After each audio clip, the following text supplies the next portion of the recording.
Let us look at the sixth sum now. 29 plus 726 plus 51 lakhs 36,274.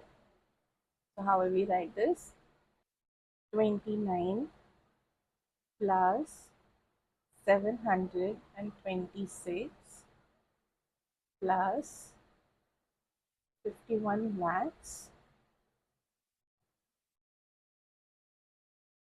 36,274.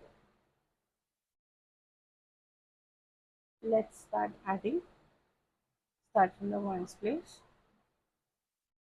9 plus 6 is 15. 15 plus 4 is 19. Write 9 below, carry over 1. 1 plus 2, 3. 3 plus 2 is 5. 5 plus 7 is 12.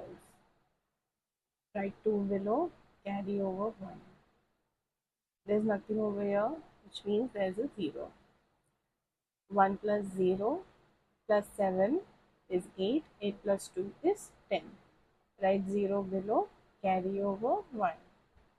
Nothing over here, so 0, 0. 1 plus 0 plus 0 plus 6 is 7. Nothing over here, 0, 0. 3. So 3. 0, 0, 1. Nothing plus 1 is 1. 0, 0, 5. Nothing plus 5 is 5. So the answer to problem 6 is 51 lakhs 37,029.